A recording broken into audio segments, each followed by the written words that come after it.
Leave meeting. No. And here we are. Here we are with Mariella.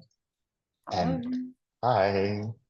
And in a different scene from last time when we spoke, we had talked about Akashic Records A little bit, and yeah. a little bit. And I was very intrigued. And you said that we could do a live reading, and you're going to explain, if I'm butchering it all, about how we're doing this. I just love this stuff. I love anything very, well, not so secretly if I say this, but super spiritual guy who, I mean, I've done everything from 10-day silent meditation retreats to healing circles. And I just, give me the open door and I will just jump on through it with both feet. So I love this. As you did. Yeah. And I didn't know that. I didn't know, because this is such a very specific level of spirituality. Yeah.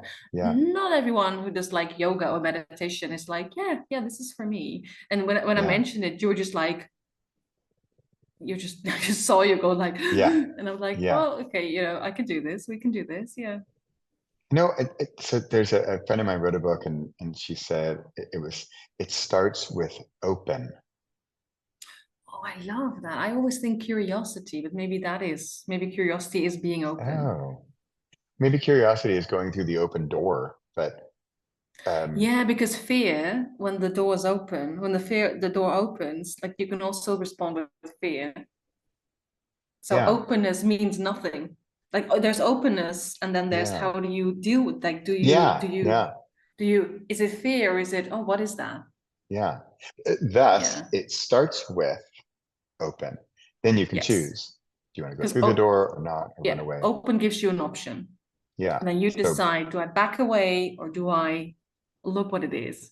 Yeah. Do I follow this curiosity? Yeah.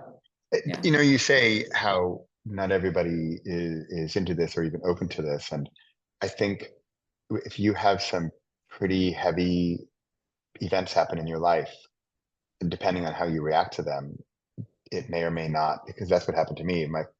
All of my spiritual journey, sorry, I can never say that without whiny accent. My spiritual journey began when my dad passed away. And it actually began before he passed away, because I was looking, frankly, I was looking to save him. How could I help him in any way? Western medicine, Eastern anything, and everything in between, and far above and far below. And I just went off the deep end, trying anything and everything, any way I could help him. And of course, what happened is that I got into it and I learned, and my door was opened and I jumped right on in, because I had a clear goal. How can I help my dad? And even if it's how can I help my dad transition from life to death? I think that's and I did, by the way. And I think because I think the moment you move from Western medicine to Eastern way of perceiving life, you almost automatically move from helping him is not saving him, but it can mean, how do I help him pass onto the next phase? Yeah. So I was immediately thinking, and then I think like what I've learned from I've become much more chill about life because of the Akashic Records, because I understand now that there are, like, literally, if I cannot do it this life, there will be another life. Yeah. Right. So if I cannot solve something, like let's say you have some karma with a person, or like a karmic contract with a person, and this person is not on that level this life that they can do this with you, right? They maybe you can heal your part, but if they're not ready to heal their part in this lifetime, then some people are like, they get really upset about that. But I'm much more, well, hopefully we can fix it next life. Like I did my part. They're not doing their part, which is fine. It's their journey. Yeah. Right.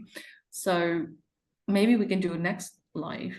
But it also made me much more relaxed about what do I want to achieve in this life, because I'm like, my essence will move on, my soul. Yeah. So I'll just do the best I can to evolve to sort of the highest level I can reach in this life. Yeah. And then when my life is over, that will just be passed on. And then hopefully, of course, my next reincarnation is a bit quicker on the uptake, that you can actually reach back to all these previous lives and learn from that. That's always a bit of a...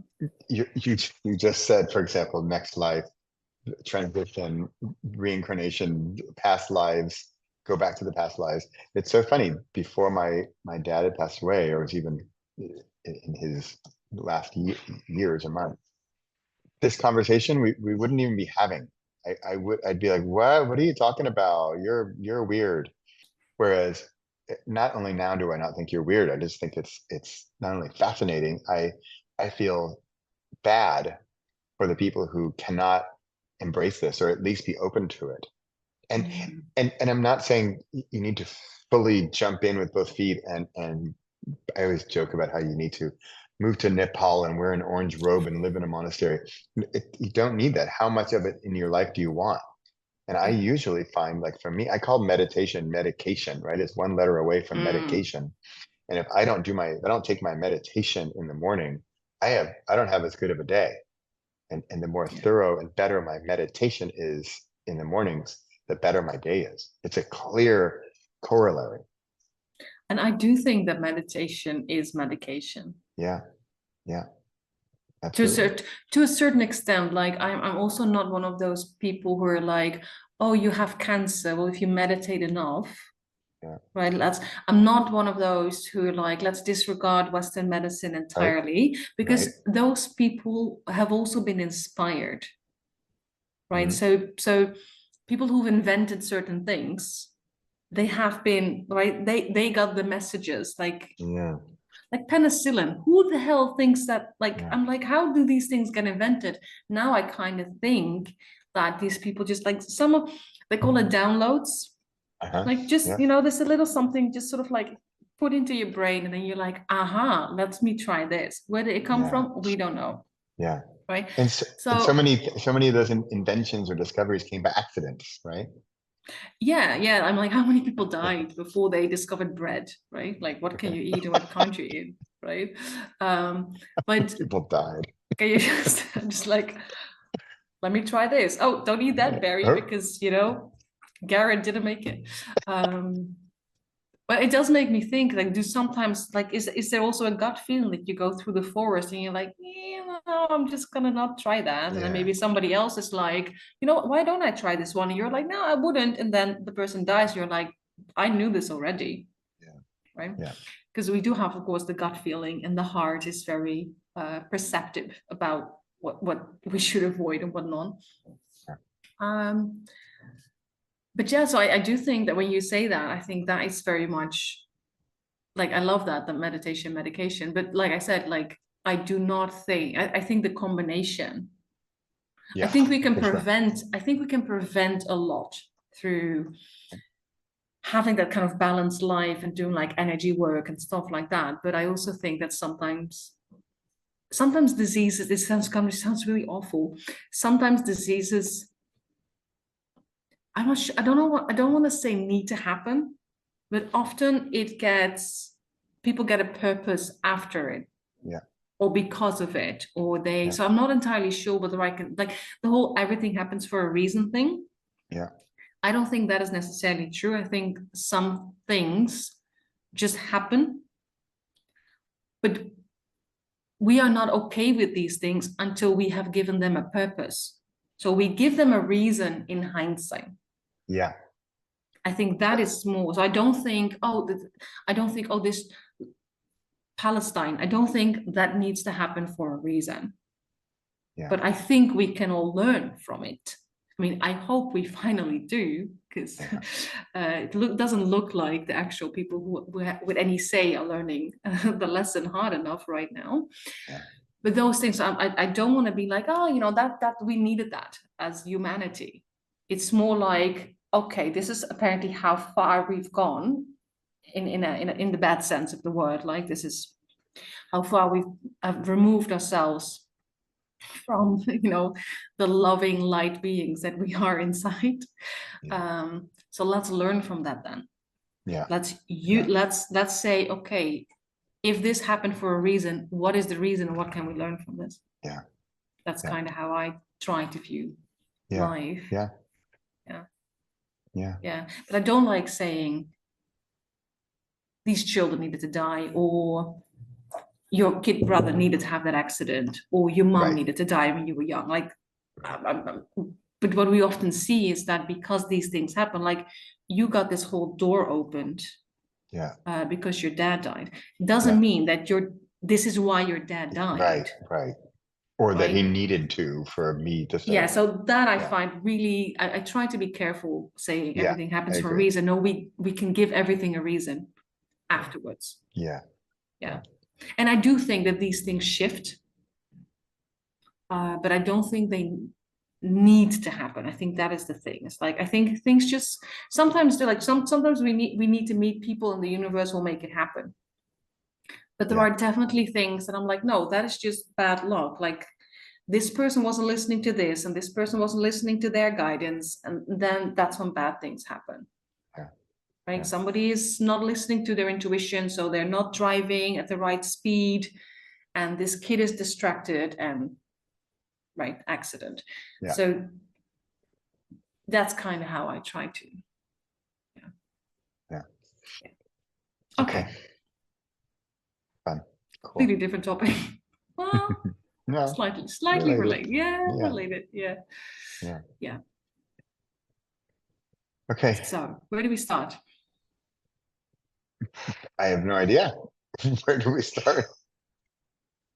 Do you know what the Akashic Records are? No. Good. That's a good place to start. Let's start there. No, you know that I love that about 99% of the people that I work with have no idea what the Akashic Records are. They're just like, this sounds interesting. We want to work with you. I really love that. Because I always kind of assume that you show up because you already know what something, but they're like, no, what is it actually? It's just, I just felt this pull to work with you. So what is it you actually do? Like, I was just meditating, but I don't know why. Or like, oh, great. Well, let's start from the beginning. So the Akashic Records, I see them as kind of this massive archive. And they exist on a metaphysical level. It's not like you can drive there, take a train, and then just enter. It's on a metaphysical level, so on a higher dimension. And I say archive because, as the name implies, it's called Akashic Records. Everything all our souls do in each and every lifetime is recorded there. Wow. Okay. So you can go in, and so time doesn't exist there, right? So it's past, present, and future all in one. So you can go in there and look at, okay, so this is something that I'm struggling with right now. Where does this come from? And it could be that it happens from in this particular life, right? You can have blocked something from an early childhood that is now coming up for you that you need to work through. But sometimes it's, oh, this is something that I took with me from a past life. So when you go into the records, it's literally just rows and rows of books. So you can actually grab a book, open it, and see. So it's when I say an archive, I mean it's like a library. And that's also how I visualize it. So I'm always working with books. I always get, like, I come in and I ask, okay, this person is struggling with this or has this question about this. What is, where is the book that I need? Right. And sometimes the book just falls into my lap, and sometimes I have to go through a little bit of a search. It very much depends on how open the person actually is to receiving the answers, because sometimes there's a little bit of resistance. That means I go like through a maze. Sometimes, so in the Akashic Records, we have record keepers. From what I understand, from what I've been taught, the record keepers are members of our soul family who are not currently incarnated. So they keep track of the records, right? So it's very possible that during the moment when we are not reincarnated, so when we're not on this earth, that we also fulfill that role in other people's records, people of our soul family. So sometimes I come across very reluctant record keepers because they're like, why are you here? And what are you? And that sometimes means it's a very big thing for a person. So then I have to sort of explain, like, okay, so this is why I'm here. Like, I was invited in here. Like, I recently had that. That was really one, like, Like, why are you, like, what do you want? And they were really afraid that I was going to ask the wrong questions, which was great, because that in that particular reading, that guided me, because when I didn't get any answers, I was like, oh wait, I already got the message, like, that this person was afraid it was not going to ask the right question. So I was like, oh, I needed to tweak that. And then just this door opened. I was like, oh, there are all the answers. That's great. So that was a really good warning, actually. So how I do this, so I have my own method. A lot of readers do this face to face. So we have a Zoom call, you have a question, we tweak the question till it's like usable in the records, and then we go in together and then we find the answer to your question. I like to do a reading. I like to do an offline reading. So I go in the hour before, and I always invite the person I'm reading for to just meditate during the time, or just, if that's not your thing, just sit on the couch with a cup of tea or with your cat or whatever. Just take the time for yourself. That is not necessary. It's not like my reading is not going to work if you're running around at work. That's not the case. It's just nice to take that time for yourself. And then afterwards, I do the call and I just basically report what came to me, and then we talk through it. So I already went into your records. I'm already out of your records. And now we are gonna walk through what came up for me. And I'm really curious, because this is the thing for me, because I do this first part offline. When we do it together, I can immediately see if it resonates. And now I have 4 pages of notes. I'm like, let's see what's going to resonate with Bradley today. Because you might be like, no, that doesn't sound like me at all. That doesn't resonate. So that's a bit of the tricky. I always feel like I'm always also jumping. Yeah. Right? Like, this is trust for me. Like, let's just see. And sometimes it is, sometimes things don't resonate, and it's just because a person is not ready to hear that, which I find really interesting, because what we know about the Akashic Records is that if people are afraid of that, like if they're afraid of like it's not like Pandora's box, right? It's they will deliver the messages that you're ready to hear. So if there is, so it's also, if you want to know, if you want to look ahead, like, okay, what is next for me? How can I achieve that, etc., etc.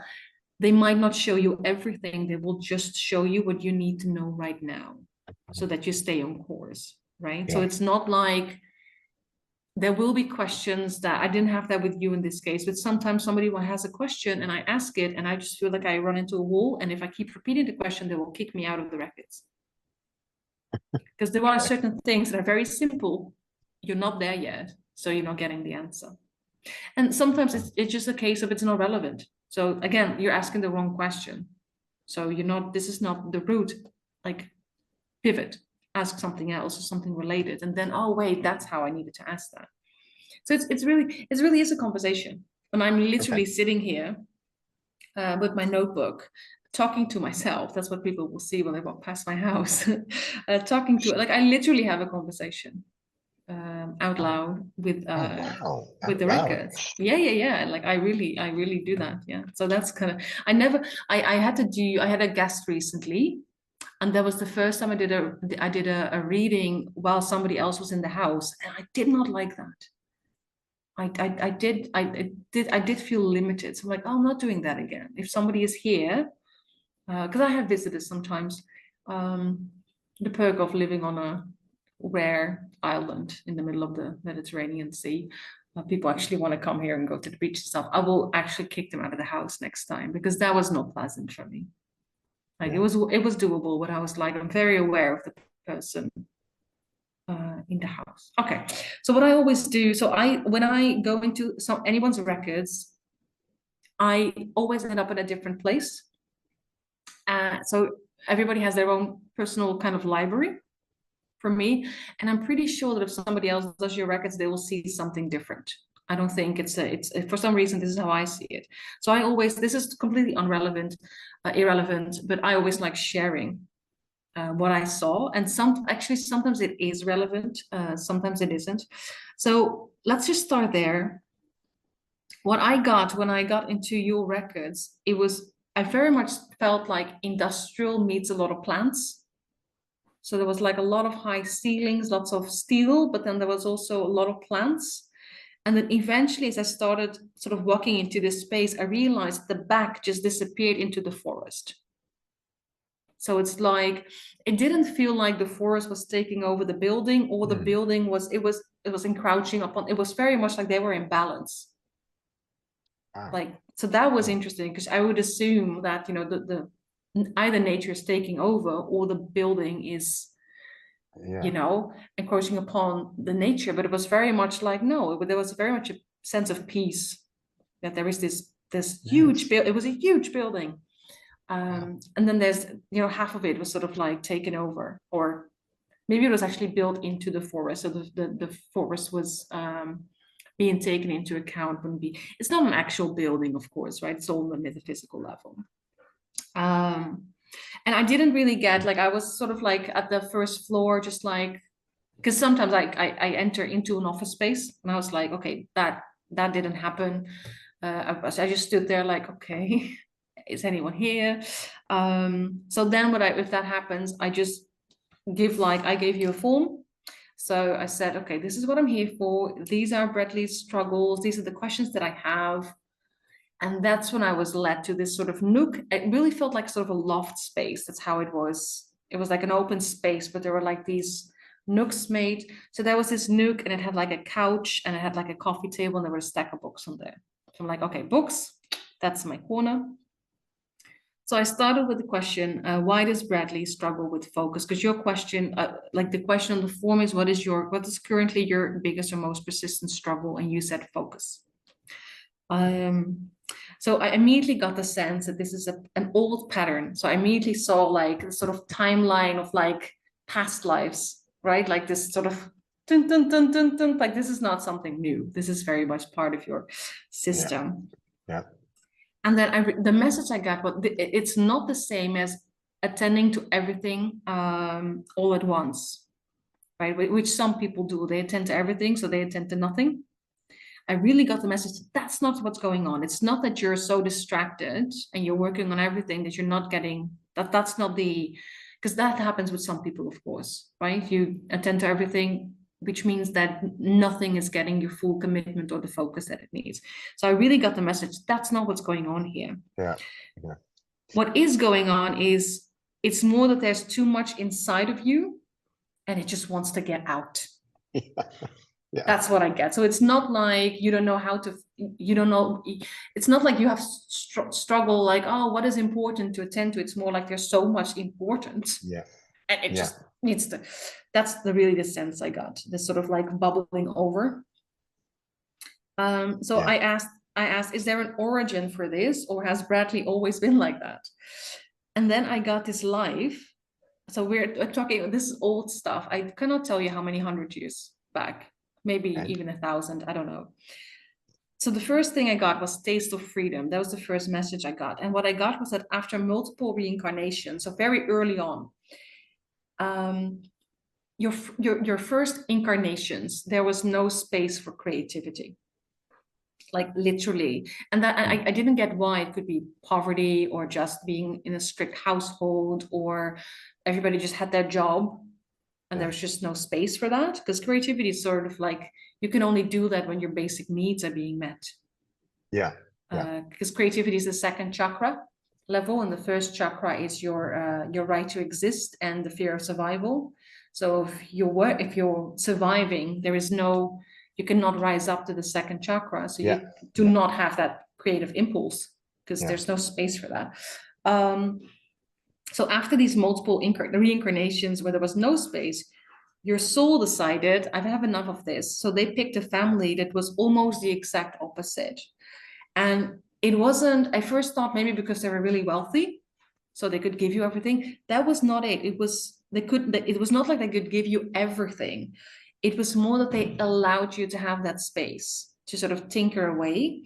And they gave you the encouragement. And I really got this sense that whoever your father was in this lifetime was a bit like an inventor, but a bit like, somebody in the village who's like, everybody's a bit like, yeah, the guy's, he's useful. He's a bit weird because he's always, doing his little things, but he's useful. And sometimes he, like, let's say 1 out of the 10 things he invents are actually useful. So we do pay attention to him. We have a certain respect for him, but we're also like, we don't really get this guy. right? I got the feeling that that was your dad, right?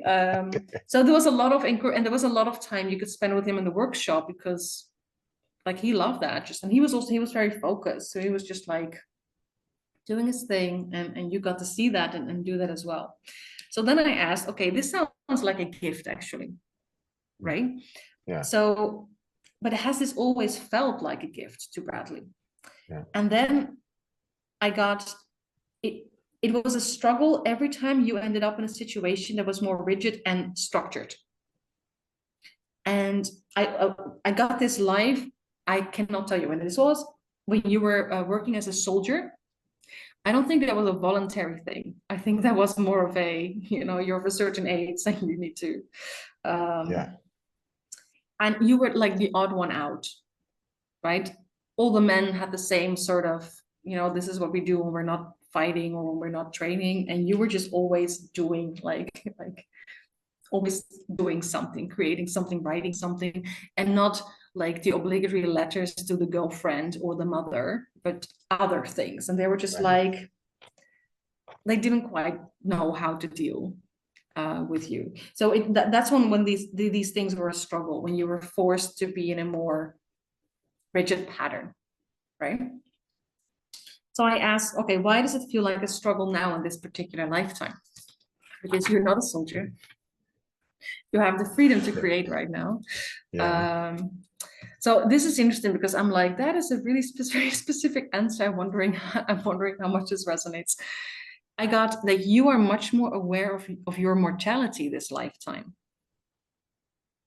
Yeah. And also then, so he hasn't had to think about leaving a legacy before. There's never been the space. And I don't know whether that was because you never reached a certain age. So it wasn't on your radar. And I also got, Bradley's also much more conscious of reception. So how his work might be perceived than he was ever before. So I really got the sense that you often do this for yourself. And now it's much more like outward focused. Like, I bring something to the world, and then what do the people think of that? So I asked, why is Bradley so much more aware and conscious of it in this lifetime? And I got seeing the world as an oyster. There's freedom that you haven't had before. And then that freedom also comes with a certain limitation. And this is where it became really sort of a vague and very intertwined. I got that back. So all those lives, it was just part of who you were, right? It was just sort of like who you were. And now it is what you do. So, okay. But at the same time, it was never, so I said, it's, this is where I was like, what are you trying, what are they trying to show me? Other people didn't perceive it as, this is who you are, right? That was just something that you did when everything else was tended to, and you had the freedom to just, do your thing. So it was very much, it feels like a bit of like a contradiction to me. But the difference between it's just something that is part of you to this is something that I do, that I actively put into the world, that's the difference. Okay. And so I asked, and this is, I already told you before you hit record that some Freud came in. How does that affect Bradley's creative process right now? And so this is, I think I got it through a Freud explanation because I'm very familiar with psychoanalysis. But so this is how Freud and also Jacques Lacan explain the process of becoming into the world, of becoming a subject. There's a child and the mother. So there's a child and the mother, and it's symbiosis. And then the father intervenes, and then you get the triangle. Okay. So it's the father who makes the break between the child and the mother, because the child and the mother are this. So how they wanted me to explain that is that before, you and your creativity were like, you had the symbiosis. And in this life, something came in. And this is so the father creates the separation between mother and child. So in this life, something came in that made you separate from your creativity. So now there is a bit of a distance. So you understand that you and your, I think your creativity and you are still the one, but for some reason, it feels like in this life, it is what you do. So what I got was that in this life, you are being asked to define it, to give it meaning. And you can only give meaning to something once it's been separated from you. This is also what, before we hit report, I also said it becomes a bit philosophical. This is what I was talking about. Yeah. So you are asked this life to think about it. And that to think about something, you have to put it outside of yourself. Okay. That's what I got. So and because I'm like I'm all for philosophy, but I also like practical answers. So I asked again, okay, so but how does that affect Bradley's process, like on a day-to-day? Yeah. Right, because that's what we want to know. Yeah. And then I got the answer, because he measures things by standards that aren't necessarily his own. So that was an interesting one for me. Yeah. Does that resonate? Yeah. Yeah. Oh, because for me, knowing you, I was like, really? So I was like, okay. So that, because that was like, when I got like, okay, can we get this in normal language?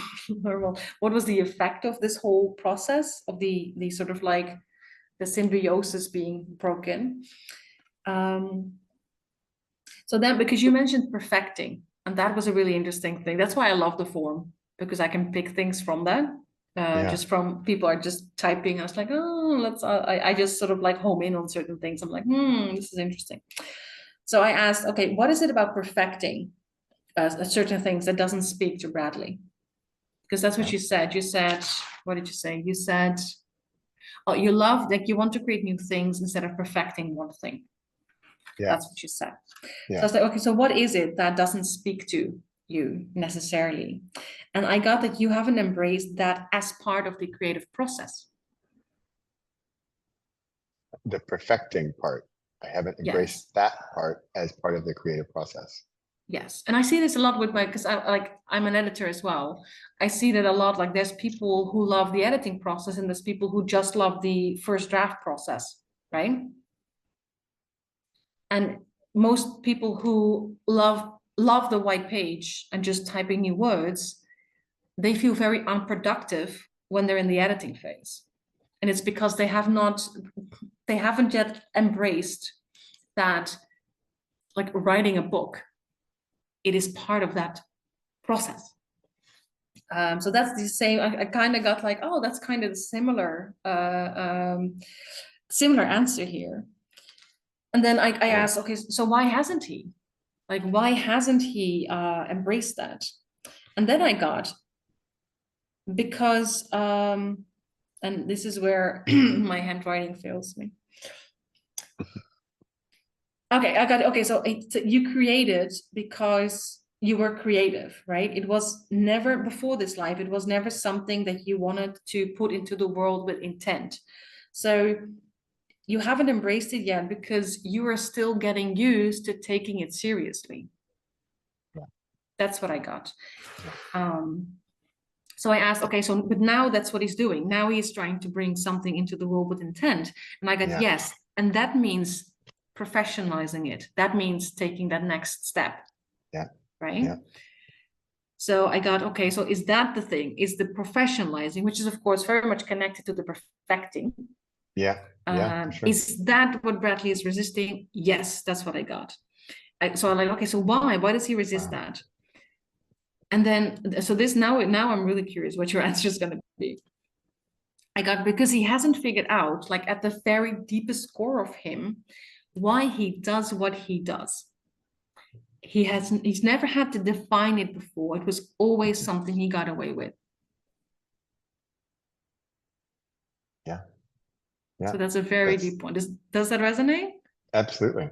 Okay, because I was like, that's kind of the Akashic Records aren't mean because they're like they're for your optimal growth. But I was like, oh, I wonder how he's gonna say when I'm like, because you haven't figured out why you do what you do, and you get away with it. That's the really like it's something you always got away with. Yeah. So I feel like the sort of beating around the bush kind of feeling, right? Like because you mean you are a smooth talker. Yeah. So you can sort of wind your way Yeah. around this conversation. So I asked, okay, does Bradley need this in his life to get where he wants to be? And I got yes, but he also needs to keep the play. So don't go overboard in like so I was like, how do I explain it? And then I got you need to have this balance between taking yourself too seriously and not seriously at all. So you need to ask yourself, at what level are you taking yourself seriously enough?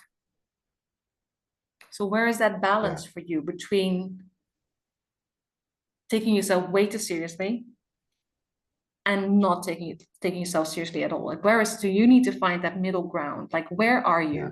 Where is that for you? Because there is a middle ground, right? Yeah. Yeah. Can I give an example? Yeah. So before we recorded, I was just saying how I've been doing a lot more public speaking, which I'm thoroughly enjoying. And in typical Bradley fashion, I could give a speech every week. I could give a new talk every day. Because like you say, I'm just a creating machine. And that's me. That's who I am. And that's how I like it. I like it that way. I'm happy to give a new talk every day. I have a new idea every day. And like you said, at some point, like the one father in one of the stories, you said he creates 10 things. One of them is useful or practical for the village or whatever. And 9, maybe not so much. And that's fine. I'm good with those odds. I like those. But I also like creating the 10 things. And I don't know which one when I start, which one of the 10 is going to be the one, or which of the 100 is going to be really the one, or which one of the 1,000 is really going to be the one. And so, but like you say, I've just been plodding along doing that, and that's been fun because I enjoyed it. This is how I get my energy. This is how I get my creativity by creating. Yeah, so of course. I make more, and I just get more. One idea leads to more ideas and more talks and more books. So recently, like I was saying last weekend, I was in a competition for public speaking. And so for this one, I didn't have to give the same speech as I did previously at previous levels, but I wanted to because I had practiced it quite a bit. And so this one talk, I must have rehearsed it, I don't know, 30, 40, 50 times. And I never do that. Just like books, I write them, they're done, bye-bye. I don't over edit, I don't over analyze, and I'm on to the next topic. But this example of this competition where I wanted to do well, and I wanted to, okay, well, this gets a little bit interesting because as I told you, according to the public, I won the competition, right? According to the jury, I did not. And so this is a little bit related to what you were saying earlier, like, why am I doing this? Who's it for? Is it for me? Is it for someone else? Who's the audience? And in this answer, I think a very practical answer here would be, I'm doing it for the audience. I'm not doing it for the jury. Because I know enough about this particular organization. And I know the jury wants these certain things and they will check boxes. And that I didn't necessarily check all the boxes. And I consciously knew I was doing that. But I'm going for the audience. So, however, previously, real Bradley or deeper Bradley, I don't even do the competition. I just create a new talk every day. Yeah. And so, but this is really interesting now because you're saying find that balance between the professionalism and the play. And I can see that. And I've been way in play zone. I've written 39 books and probably 38 of them are in play zone. And one, it's my bestseller, the one that sells the most, is on the more professional side. Using the words you're using, professional, right? Mm-hmm. I did more to. There's a different intent behind it. Yeah. I think that is the professionalism is an intent, right? Yeah. And it's interesting. We're talking, here we are mid 2024, and this is a recent phenomenon for me, what you're talking about. This finding this balance, and which side do I want to go on? Do I want to just stay in the playground and just play all the time? Because like you said, I've been getting away with it. Or do I want to or need to shift to the more professional for the reasons, what are the reasons? Why do I want to do that? And I love that your records say that the shift is not like this. It's more like, right? It's not like, oh, I've been doing this, I need to do this. No, it's like, okay, I need to stay in the play. But to me, this is also about taking yourself seriously and honoring yourself and your own potential. Right? Because the thing is, if you were happy living the life like your dad in some very old life did, right? Just, tinkering about a bit. Sometimes, you have a win, and sometimes people look at you like you're insane for inventing this thing. Right. But you are clearly seeking for more. So then the question becomes, how do I get? And so if you were not seeking for more, I'd be like, there's nothing wrong with what you're doing. Right. Keep having fun. But so now the question becomes, how can you keep having fun, but just pivot more towards, but I can have, where's the line between I'm still having fun, but I also honor my true abilities. And and for me, and this is what since I started working with the records, believe in more and more, everybody came, I already believed it, now I feel it. Everybody came here for a particular reason. So are you going to honor that or not? I think that's the balance. And like I said, it's not from play to this. Right. It's more like, if you're here now, it's more like, okay, can we find the middle ground? So that's not a massive shift. That's just, so you don't have to be this person. And I don't think you are that person. I'm not, and I couldn't be. I could act it, I suppose. Yeah, we don't want that, because the reason I think your audience, like, I love that the audience is like, yeah, you clearly won, because I think that's way more important than what the jury thinks. Because jury assessment is from the head. A lot of it is from, I'm sure they also look at how things enter. Right. But an audience isn't thinking about form and structure and whether you're hitting all the right notes, right? The audience just knows, is this resonating, yes or no? Yes, exactly. And that could be, and this is interesting because I got the question afterwards from people who, they know the organization, they know me, and they say, so Bradley, if you could only choose one, what do you want? Do you want to win over the audience or win over the jury? And of course, my answer is, well, both. But if I could really only choose one, I'd rather have the audience. Another comment I got was, the audience is the real world. The jury is this particular organization on this particular day and these particular people. With certain, like they have a paradigm and parameters. Right. They have a particular view. These people are there because they look at the world through a particular lens. And they just want to see whether you fit that lens or not. So it's like, no. And that's not, so that is exactly not, that's the world if you're like in a job interview. Do I fit with what these people want of me? But if you want to engage a particular audience, then that's what you should focus on. And I get that, because I remember the shift. I'm getting to that age. I remember when we got the shift in all those talent shows where they started moving from just a jury to that the audience also got a vote. Oh, right. Yeah, like Eurovision Song Festival. Stuff like that, yes. And I'm thinking X Factor, like all those shows that started in the Netherlands. like that's like that was a very, I remember that we could text message if we wanted this singer to win. Yeah. That was like yeah. and that was like a teenager, I think, at the time. So that's a very particular that they also understood that there is a difference between how somebody sort of like how a jury sees someone, and how people living, breathing, you who do not have these particular notions about what a good performance is or why, they just vote with their hearts. So you and I know each other from the book world, and Yes. my story is very similar with my books.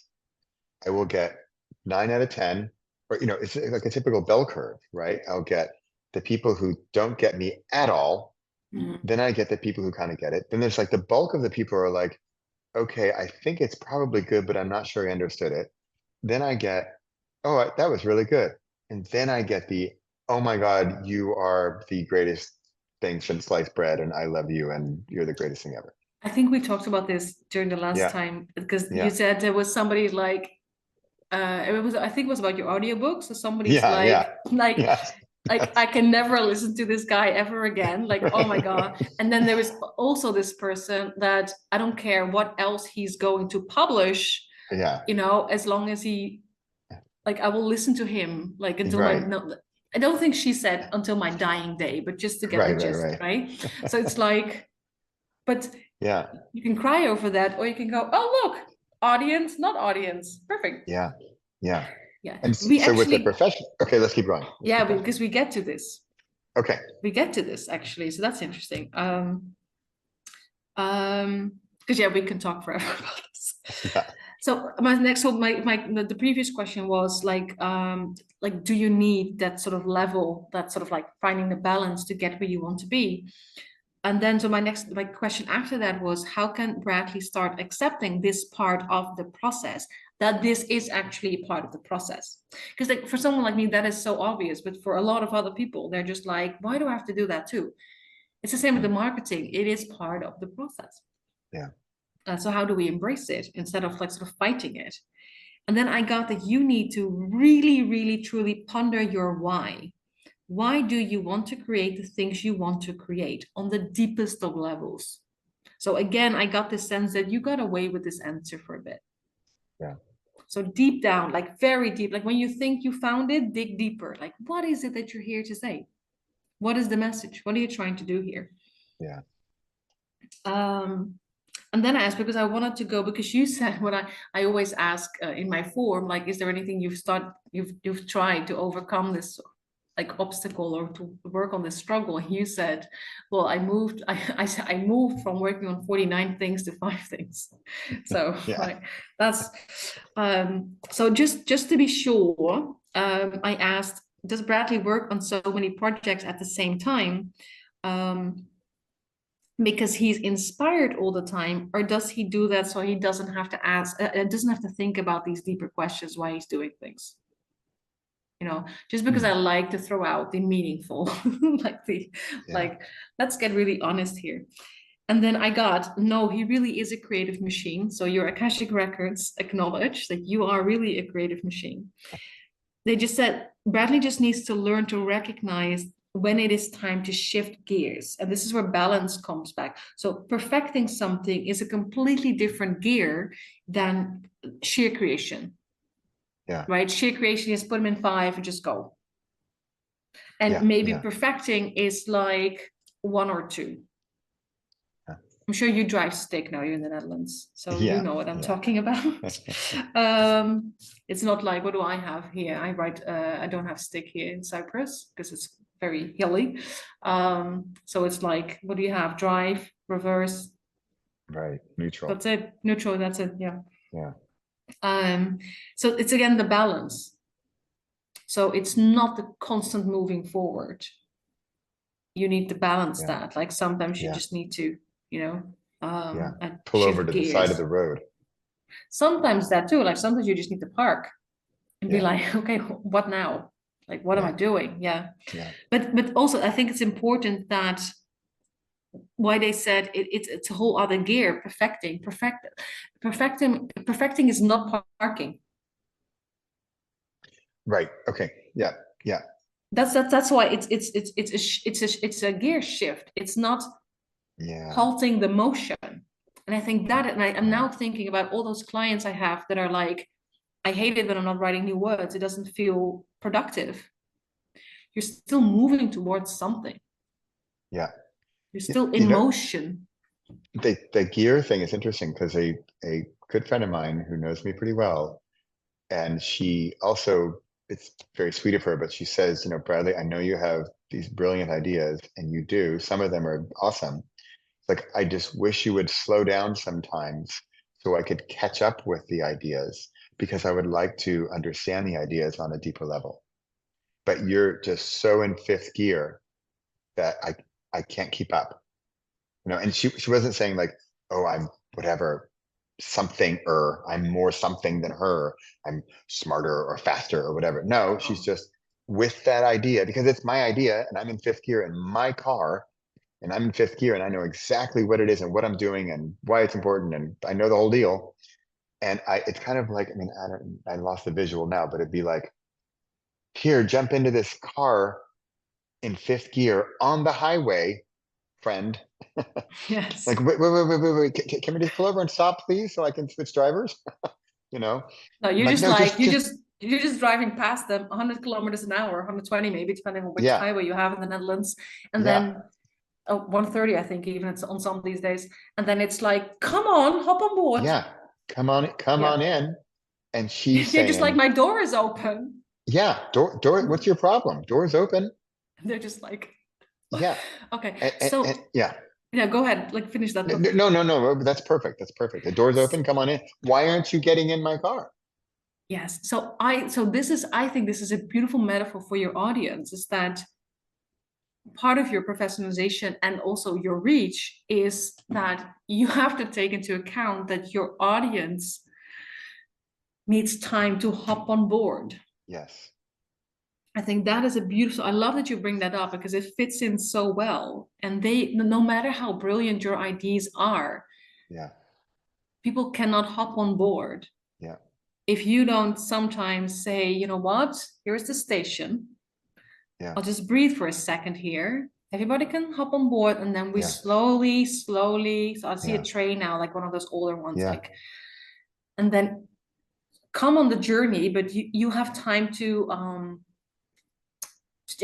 catch up with me, time to Yeah. get used to the speed, and then we'll reach the next station, and you can Yeah. get off and just be like, Yeah. okay, that was a train ride. Not to mention, we haven't even talked about, are we going to Paris or Frankfurt or Copenhagen, right? Which train are we even on? Because you want to get on the train to Frankfurt. I'm already cruising in the train to Copenhagen, because I'm on to the next journey. That's the last book.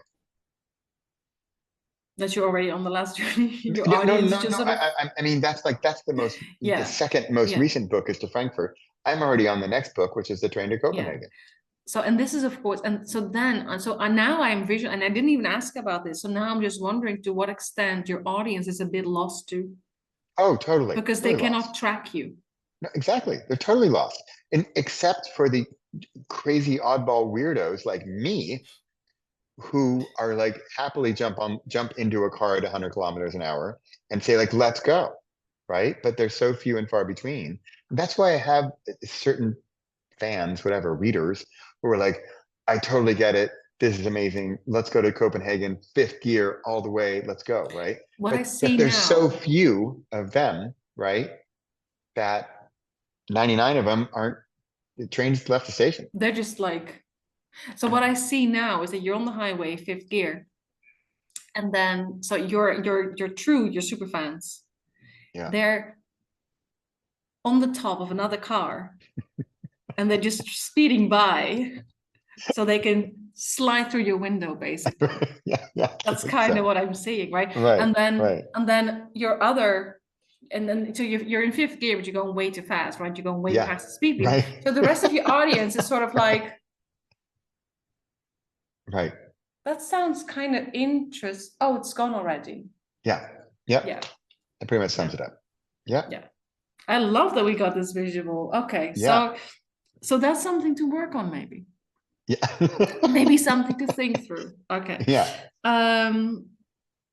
So okay, so then you ended actually. So I asked some questions. We're almost there. Because at the end I'm like, what do you hope to get out of the reading? And you said clarity, courage, and confidence. The clarity to know what to do, the courage to do it, and the confidence to finish and succeed. So I was like, how about I shape that into questions? Okay. So I asked, what clarity can we give Bradley today? So I get it's Bradley's time to shine, but to do so, he needs to level up. And that means get rid of the noise and fine tune your message. Okay. So really, so that gets back to the why, like on the truest, deepest level. But the funny thing is, I think that to get there, you need to slow down. Yeah. And I'm wondering whether in that slowing down, your audience has a chance to catch up. Yeah. While you, instead of creating the next best thing, you actually sit and like, okay, why am I doing this? Yeah. Yeah. They have this, I sort of feel like this collective breath when I say that. Yeah. So how aware can Bradley find the courage to do this? And then I get, okay, so truly knowing your why will go a long way, because that knowledge will drive you forward, because that then becomes your, well, yeah, your drive. You know why you're doing it. And I'm also wondering now whether that will then give you the energy that new creation usually gives you. So maybe you can swap that out a little bit. Yeah. So then instead of, because I understand that, right? Like the more you create, the more you create. Yeah. Right. That's just how I know that. Yeah. That's how it goes. Like the more you write, the more you write. That's just how it is. I don't know why. It's just what it is. So I'm wondering whether, so it kind of is like, that is how you have how your drive, stays in motion. But maybe this knowing your why will take over a little bit. So you have less need of the next project, because the drive comes from a deeper internal place. Yeah. I'm just wondering, that's just me as myself trying to connect all the dots. Because that's something that I'm very good at. Like, what would you just like, how is this all connected? Yeah. And then of course, how or where can Bradley find the confidence to finish, succeed? This is where we get to the woman who's like, I don't care what he publishes next, I'm gonna listen to the book, right? Yeah. So this is the person on top of the car trying to catch up and just sliding into your window. She's like, I'm on this ride. Like this is I mean it. So because the answer I got was Bradley needs to look at how his work has been perceived and really look into what resonated with people and why. So sort of like find out the essence of why people connect to your work, and then use that knowledge. So home in on that. What's the message they find, and is that the message that you want to be sharing in its purest form? Like, and how can you share it in its purest form? Or how can you distill from how it's been perceived what that message actually is? Like, what are people getting from what you're doing? And then I would say, like, and how can you then bring that to how can you slow down enough so that other people can get a taste of that too? Yeah. That makes sense. Okay. So final question is always for me, is there anything else Bradley needs to hear today? And this is really funny because I got this entire thing in English and I got this one in Dutch. Okay. I got, hij moet het kaf van het koren scheiden. Do you know that idiom? No, I don't know that phrase, but I can envision something. The English version is separate the wheat from the chaff. Yeah. Yeah. So, and I think this resonates. This goes back to the noise. So you have to become really clear about what it is what you're doing, and that will clarify your message. So that's what I got, like sort of like all these things you're doing. What are you really doing? And then I was told, go back to the tarot deck that you pulled a card from for Bradley in 2019 and show him that card again. Do you remember? Oh, can you see it? Do you remember this, baby?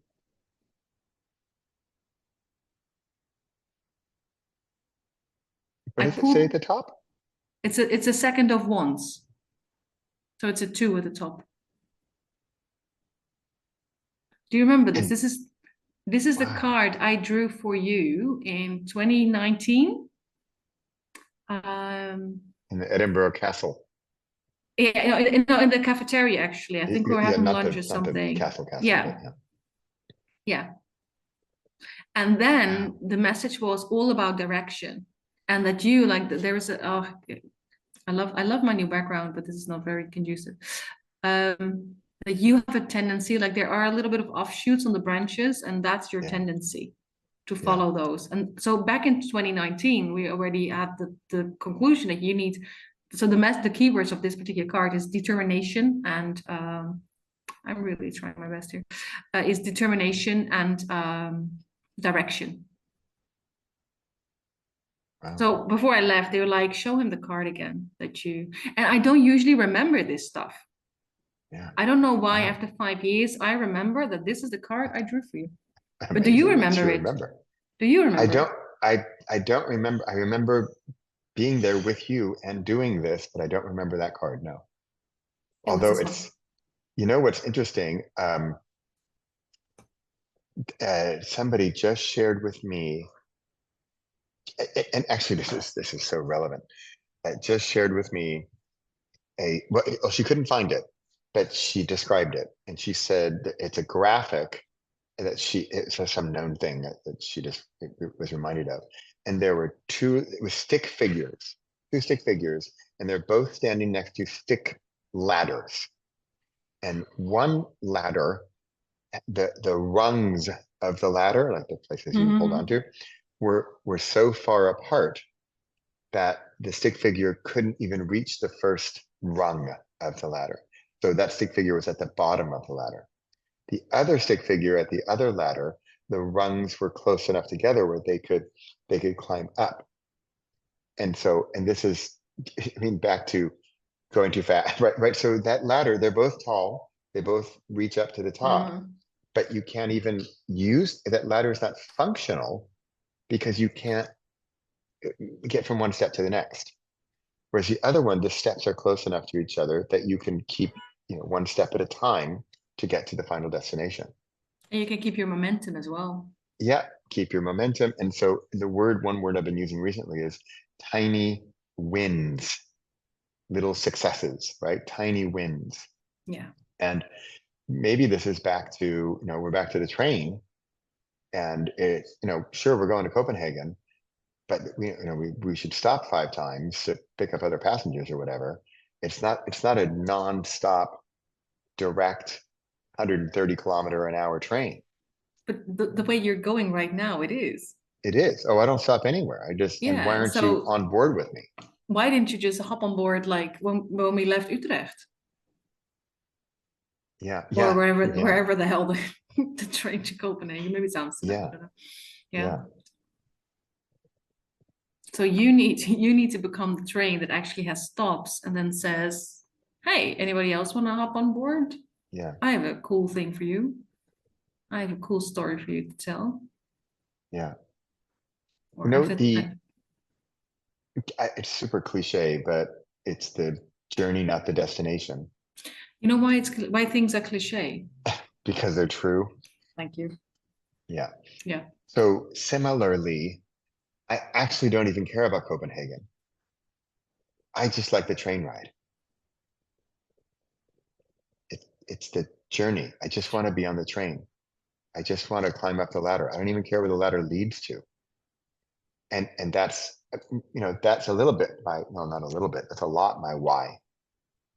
Enjoy the journey, enjoy the train ride. And in fact, let's slow it down a little bit. Well, I think that's where you are right now. Like, how can you then slow it down so you can enjoy it with more people?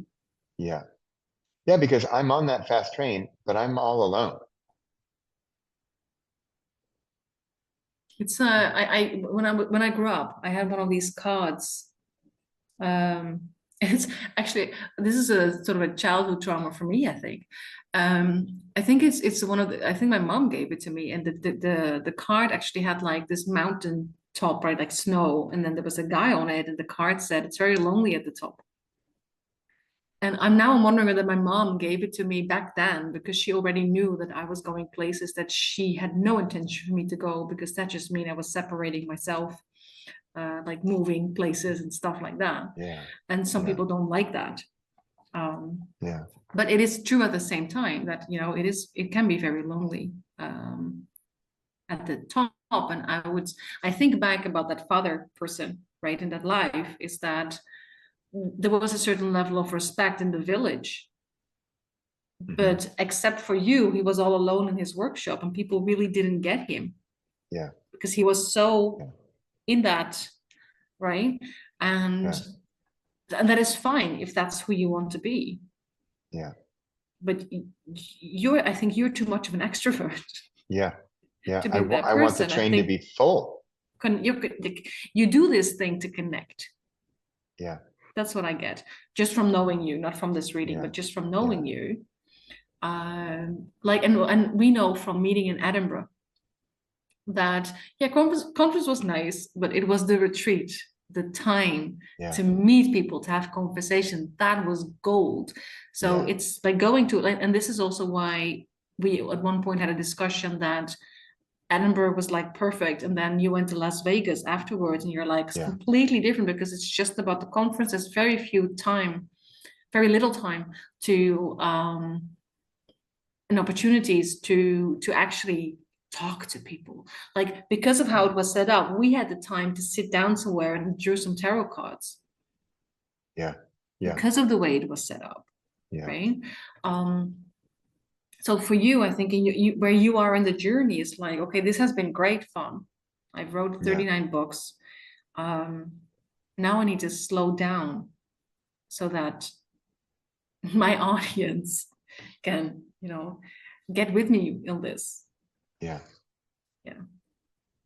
But what I got was like, once you know your why, I think that will slow you down, very much so. And this leveling up, right? This sort of like becoming really clear on your message.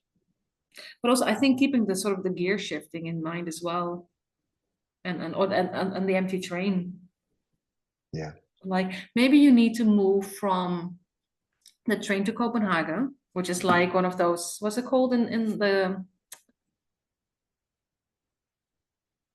the hoge snelheidslijn. I don't know what that is. What's that in English? Yeah, high speed train. Yeah, maybe you need to become a boemeltreintje between Utrecht and Amsterdam that goes like through Breukelen and stuff. Like the one that has every bloody stop. Right. That takes like 40 minutes to get to Amsterdam, or maybe longer. Right? It's a completely different sensation. Yeah.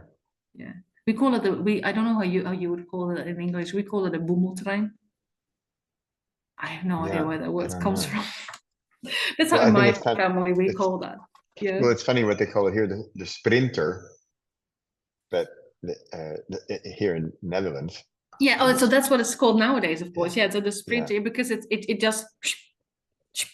Sprints from one to the next. Yeah. Yeah, and you think it was those are the slowest ones because they just do these tiny sprints, and then there are many stops. Yeah.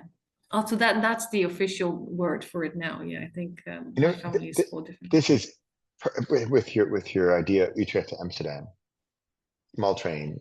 You say bommeltrein? But I think that's how my family used to call it. It was like it is the idea of like it just chugs along.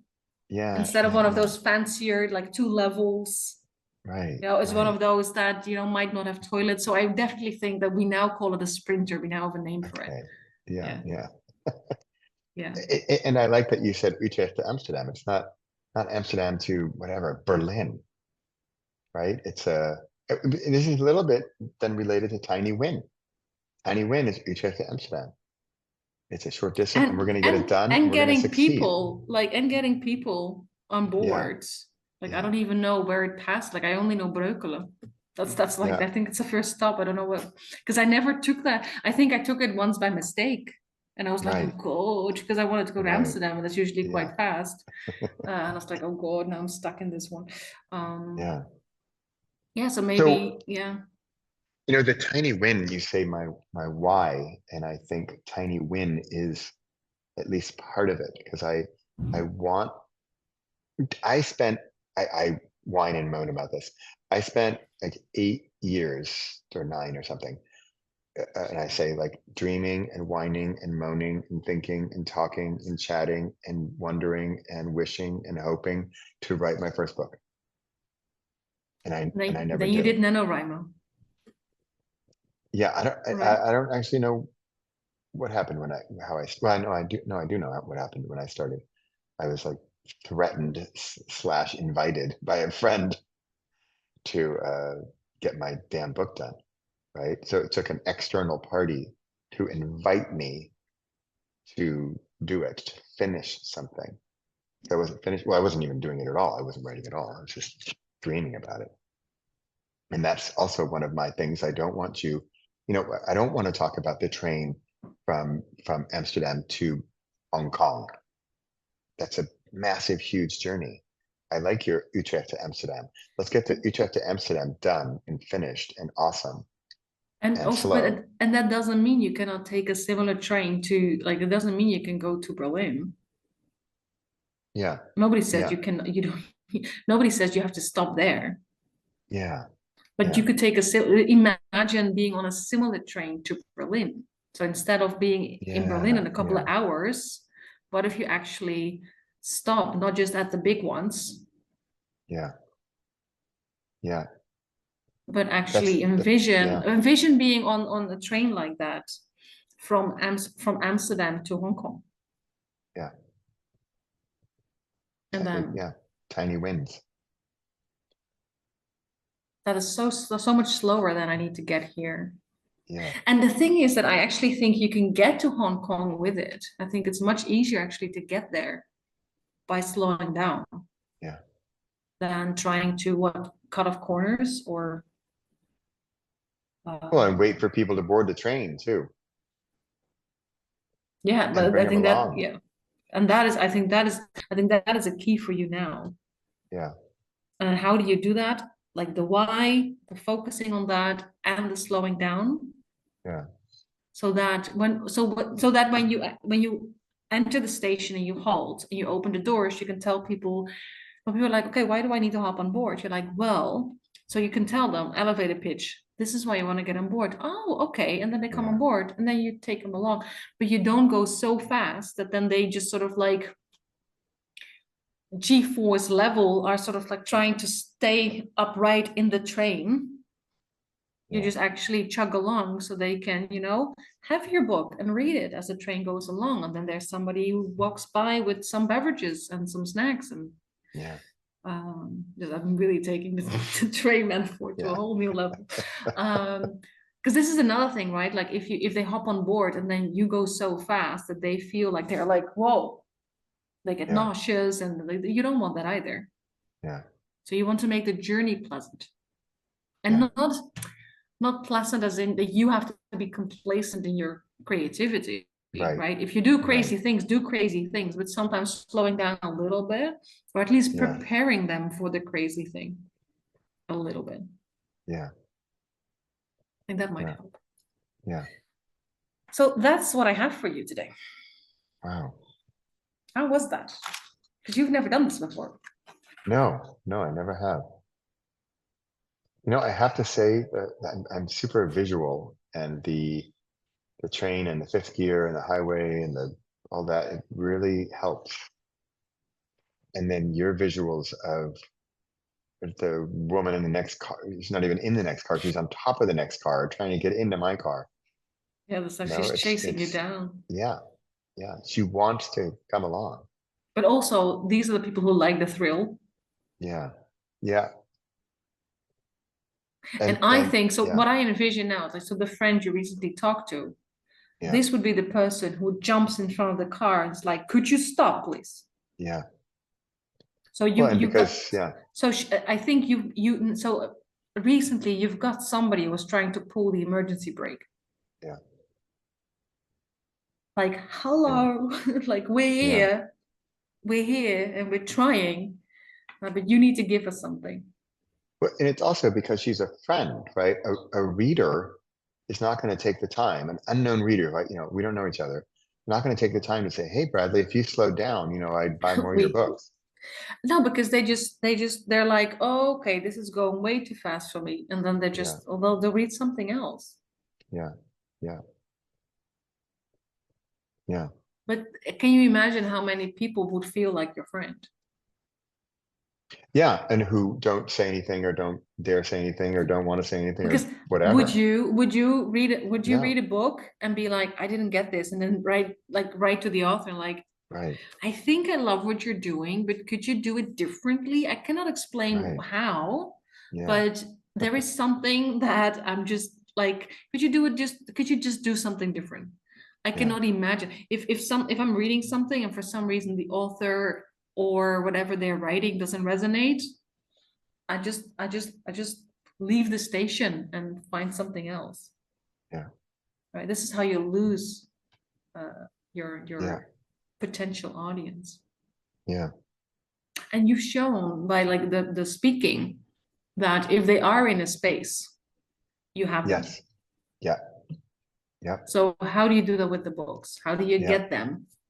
How And do you in that gather them? space, I had them for, I mean, it was only 7 minutes, right? It's very timed and organized. But I only have Mm. 7 minutes, and I had people coming up to me left and right afterwards. You know, and I remember I was specific. I see this woman, she's coming from the other side of the room. She is beelining towards me. And then she's right in front of me and says, I've been tracking you down since last night. I want to tell you this. But with a So book, she's another right? person on the Yeah, top of the car waiting yeah, for you to roll yeah, down your window so she could jump in. yeah, yeah, She cornered you. yeah. And So, that but 7 minutes speaking in front of a person, you know, the audience has only me on, I'm the only thing going on, right? It's just me on stage with hundreds of people in the room, and I have their attention. You know, try that with a book, right? How do you hold on to somebody's attention for 7 minutes? You have like 7 seconds. You know, that's like, zip, there goes my train. Zip. yeah, Oh, that one's gone. Oh, that was, I think it was blue, you know, yeah. Where did it go? that's We it. don't even know. We don't even want Yeah, to I know don't know, where it's heading whatever. to yet.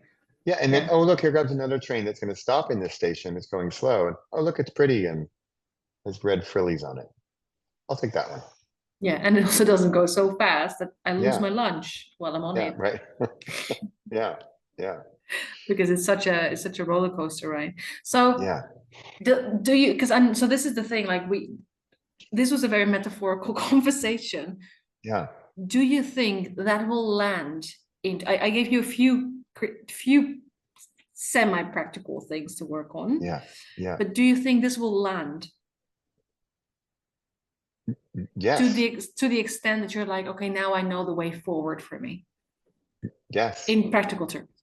Well, what's also interesting is that it's landing at a perfect time because I've been since the beginning of the year, it's now June, since the beginning of the year, I've been searching for, I think, this call with you.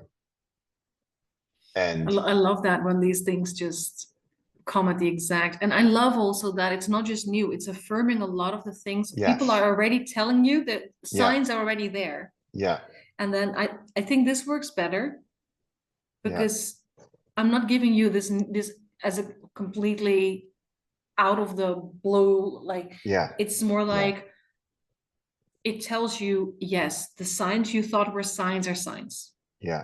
Listen. So back to the train, it's you, Mariella, but also Akashic Records are in front of the train on the tracks, you know, saying, So when we had this previous call, me saying, let's do this, that was me yeah, sort of saying, I can jump in front of your train if you want to. yeah, And you were like, so you wanted, you needed that. I know I need it. I want it. I was about to say I'm tired of being on the train, but I'm not. I will always be on the train. I'll always be going 100 kilometers an hour. I, I think, I don't know. I've never not been that way. I think I've always been just a creating machine.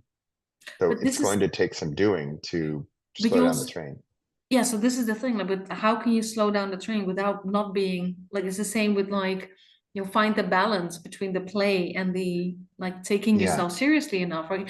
They're not saying, Bradley, playtime is over. Right. None of Right. that's in there, right?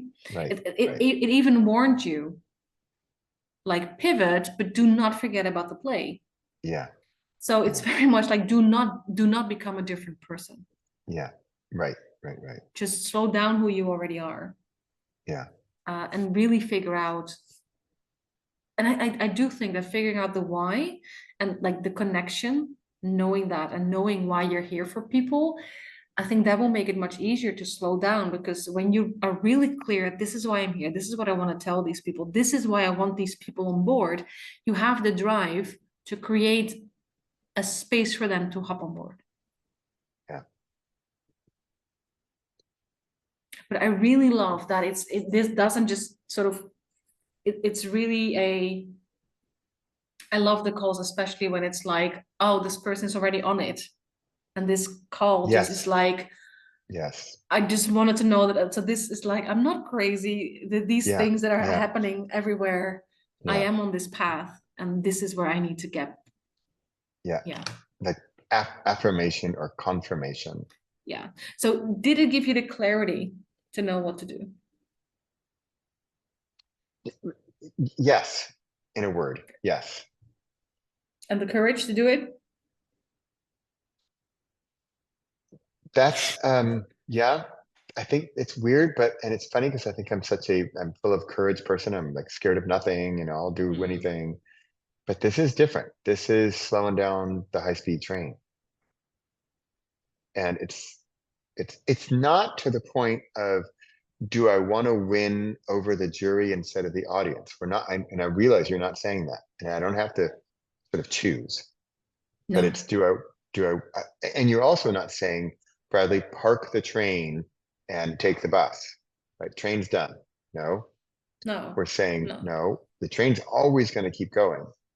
If you would like some company on the train, then why don't we slow down and stop at a few more stops? Yeah, and then you can just immediately, and this is because actually, like, to make more, to just heap on more metaphors, we started this conversation talking about open doors. Yeah. Right. And basically how you've been creating is, hello, people, there are open doors. Yeah. Yeah. So you're like, okay, so we talked about when you see an open door, like, do you follow your curiosity or do you back away?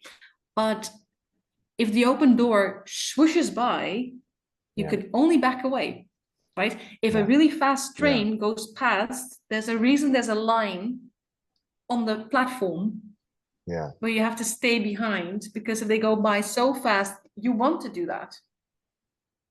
And maybe you've been sitting around being like, hello, I have 39 doors open, right? 39 books. Why isn't anybody following their curiosity? Well, because they're scared of their life, because you keep going by so fast. Yeah. So if you look at it from the audience's perspective, yes, there is it an open door? They don't know. It went by so fast. Yeah. They're just like, I think that train was blue. Like that's all all they got. Yeah. So, and again, like you don't even have to stop, right? You can just slow down enough so that people can hop on board, right? You don't really have to brake. Yeah, you have to brake, but you don't have to hold. Right. Just like, because the doors are open. Yeah. And you're like, I've been letting people in. Where are they? Well, they're clutching their pearls on the platform as you swoosh by. Yeah. That's what's happening right now. Well, and also continue with the train. If I had what do they call that? Is it like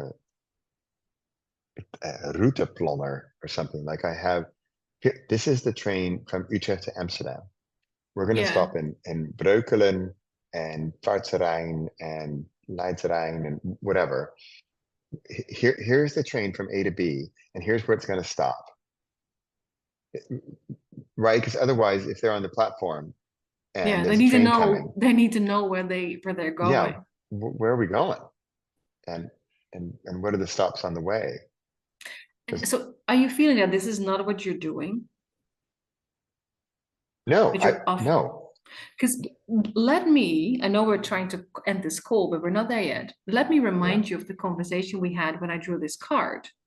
And I don't know if you've actually done it. I also really do not understand why I remember this, because I usually do not. Like usually when I do this kind of work, I feel like I'm sort of protected because it leaves me. Right? It's like I don't have to carry that, right? Yeah. Yeah. I remember you talked about your plan was you already had like 10 books out by that time. Yeah. So we've been very productive in the meantime. You were talking about republishing them in a particular order to give people a journey. Okay. You were talking about that back then. Yeah. So that for me is like the route planner, Google Maps, like how do I get like from A to B? Yeah. The navigational tool. Yeah. So are you saying that you've never actually created the navigational tool that you talked about in 2019? I have, but it's only in a language I understand, right? It's not it's not clear or obvious or, here's the steps. No. So as good as no. Okay, right? So basically, again, what you're saying, I have a train, my doors are open. I cannot tell you where we're going. I mean, I can tell you in my language, but how about you just trust me and hop on board? Yeah, that is not necessarily going to happen.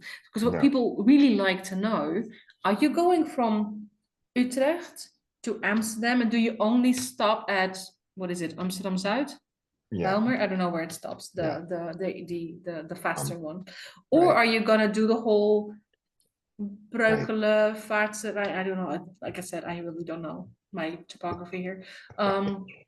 Like what are you, because people want to know, like on which one, like, when they look at the board, they're like, I need to go there, which train will get me there? Yeah. Okay, so funnily, we come back to that conversation we had then, when we just were getting to know each other, actually. And that is, again, it's like the direction, right? Yeah. So you want to direct everything in a certain, but also, and this is like, because it does look a little bit like a ladder. It has all these lines.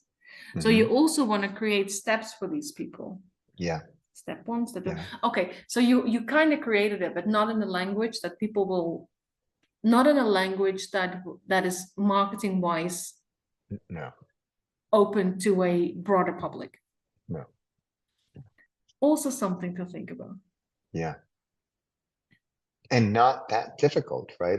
I'm not talking about space exploration, right? I'm talking about things that exist and they're there. It's just, I need the route planner. I need to say we're going from A to B and here's you have to sit down. You have to, for this one, you have to park. Yeah. And actually explain to someone, okay, so you start driving, second turn, you go left. Yeah. And the third one, we go right. Yeah. And then there's a roundabout. You take it 3/4. That's what you need to do. Yeah. And you have to, this means you have to be, again, we come back to the message. When you're clear about your message, you'll be able to see, this is the umbrella, right? This is the overarching message. Yeah. And this is the path that you can take. Yeah. And it can be a meandering path. That's completely fine. Right. But you can still explain it. And you have to explain why people need to take these particular steps to get the whole message. Yeah. But this means you need to slow down enough to figure out what is it that I'm trying to say and how can I explain that to people? Yeah. Which is another part of the brain than sheer creation. Right. It's like the blurb writing part of the book writing. Yeah. Yeah. It's a completely different. Yeah, it is. It is a creative process, but a different creative process. Yeah. Yeah. Oh, I found that really interesting that we come back because I know we talked about this back then. And like I said, I don't know why I remember that. Yeah. My brain is a very scary space. There's a lot of depth there. But I remember now that this is you when I was talking about direction, you were like, oh, this reminds me of my plan that I have. Like after Edinburgh, I want to like republish and then give them an actual order. And so you've started that. Yeah. But you No, I did haven't. it. I did it. They're all in order, but it's not explained well, it's they have a number. Here you It's go. yeah. So it's like We're it's going from Utrecht to Amsterdam, but I don't actually name the stops. It's just 1, 2, 3, 4, 5. yeah. It's just like yeah. So I said like you need to level up, right? Yeah. But finally, to level up, sometimes what you need to do is this is the wrong way to say it, dumb down the message. Right. That's not how I want. Yeah. That's like you need to simplify. Yeah. So for you to level up, you do need to come down to your audience's level. Yeah. Who are not with you. You're like in front of the train steering it and trying to see if you can throw more coal in it. That's not really how it works anymore these days. I do get that. Yeah. But yeah, I am. I mean, let's just keep going and let's go faster. yes. So you actually, and this is me doing this for you, like somebody like on your shoulder going like, sir, Right. could you take a minute to explain not only where we're going, but why we're going there and why we're going in this particular order? Yeah. So there's a lot of slowing down. Yeah. It's perfect timing for where I am right now. I love that. I really love that. I really love that. It happens a lot that when people say, let's do this, it's because they're already on the precipice. Like they're already poised to make that. And that's why they're open. Yeah. Which is great because I know from, not from experience, luckily, but I know from other Akashic Records readers that there are also people who are just like, I have a problem. I'm not necessarily ready to deal with it, but I just want you to give me the quick fix by finding me some answer. Yeah. And I very particularly do not want to work with clients like that. And I think I said that I don't know if I even set that intention consciously, but I have never, with this particular work, other work, yes, but with this particular work, I've never had someone who's just like, I have a problem, could you fix it for me? It's always people who are already in motion, already doing the work. And I love that. That's exactly, if I can give that affirmation, this confirmation, and some useful metaphors for you, so you can just now you just see the train. Okay, well, like I said, this is what I had for you today. Okay, I hope that was useful. It sounds like very much so. Yeah, absolutely. It was. So this is your first trip. So this is what an Akashic Records reading is. I go in, I channel messages for you. That's really it. Yeah. Wow, and like I really focus on working with people who do creative work. Okay. That's my sort of my niche. Yeah. Yeah, wow. so you fitted that bill perfectly for me when you were like, "Ooh, what is that? Can we do that?" Yeah, you can do that. Yeah. Well, thank you. This has been wonderful and enlightening and delightful and fun and scary. Scary too, because there's some real stuff in there. Yeah, but it's fun because you're not scared of everything. So then it hits something. Yeah. But good thing is I actually know you, so I will be able to track what you're up to. Yeah. And I'm sure because I think the last time we talked on your podcast, we had a whole list of things. Yeah. That's right. And this is only the second episode, so I'm sure we'll. No, but we lost touch a little bit because of the pandemic, I think. Yeah. So I think we will have more conversations like this in the future. So I can keep an eye on you and be like, are you slowing down, Bradley? Are you doing the work? Are you letting people in on your train? Poor people, completely. I see people windswept and just be like completely disoriented. Like I thought I wanted that. Yeah. No, we can take this metaphor very, very far. Yeah. All the way to Hong Kong. I love trains too, and I love slow trains, so it's perfect. I'm assuming that it is a slow train where you have a Sprinter, I'm guessing, or do you have the big one at your particular station? Actually. Both. Actually, all three, even the well, not the Intercity Express, not the ICE. Oh, that's the one. Yeah, I see. That's the big. That's the big one that goes to like Berlin and Paris and exactly. yeah. No, it's just because it's a valid. It's not Breukelen. I think where you live is bigger. Not necessarily. It's just Oh. like a hub for some reason of train Mm. stop there. Yeah, I never know why. I never In get that. cities. Yeah. It's probably some logistical thing. I don't know. But it's good because you love trains. Yeah. Okay. That's good. Okay. I will let you go now. And see, I told you this was going to take I longer than know. we thought. Yeah, but this has really been fantastic. It's really been wonderful.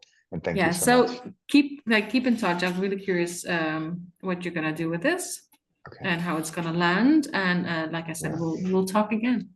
Okay, great. Thanks, Mariella. Thank you.